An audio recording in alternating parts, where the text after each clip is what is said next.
बहनों, मेरे दोस्तों और मेरे छोटे भाइयों, आप सबको प्रणाम करता हूँ। और दूसरी चीज, आप सबसे हाथ जोड़ के माफी मांगता हूँ कि आने में हमें थोड़ी विलम्ब हुई, रास्ते में कुछ ऐसी परेशानियां आ गई। मैं इस बार इलेक्शन लड़ने जा रहा हूँ और मैं नहीं लड़ने जा रहा हूँ, आप सब लड़ रहे हैं। आपने ही मुझे ऊर्जा दी कि बड़े भैया आप चुनाव लड़िए। आप ये बताइए, मैं आपसे पूछना चाहता हूं कि एक नेता का बेटा ही क्यों नेता बनता है और एक अभिनेता का बेटा ही अभिनेता क्यों बनता है? एक गरीब किसान का बेटा नेता नहीं बन सकता? एक गरीब किसान का बेटा अभिनेता नहीं बन सकता? ये सवाल मैं आपसे करता हूं। अगर आपने किसी भी नेता के बेटे को या नेता को आपने चुनाव जिताया है, 5 साल मैं बोलता हूं, 5 साल तक आपका कोई काम नहीं हुआ है।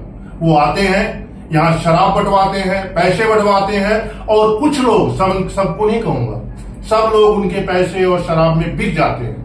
और फिर जब कभी भी उन्हें परेशानियों का सामना करना पड़ता है और उनके घर पे जाते हैं तो उनका सिक्योरिटी गार्ड और वॉचमैन आपको धक्के मार के बाहर कर देता है। यह तो झूठ बोल देता है कि नेताजी यहाँ नहीं है, केंद्र में या राजधानी में कहीं भी है, झूठ बोलते हैं। मैं ये नहीं कहूंगा। आप ऐसे बंदे को चुनाव जिताइए जो आपकी परेशानियों को समझ सके, वो जमीन स्तर का नेता हो और वो सारी खूबियां आपने देखी होंगी। मैं ये नहीं कहता मुझे जिताइए, आप किसी को भी जिताइए, पर ऐसे लोगों को जिताइए जो गरीबी को समझता हो, किसानी समझता हो।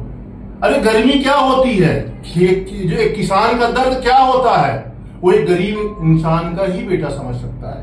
जो हमेशा एसी में रहा है, एसी में चला है, वो क्या गरीबी समझेगा? वो किसान के दर्द को क्या समझेगा? तो बस यही कहूंगा आप सबसे हाथ जोड़ के कि ये पहला मौका है, एक बार मौका दीजिए और जिताइए। आपका बेटा, आपका भाई, आपका दोस्त आपसे झूठ कभी नहीं बोलेगा, क्योंकि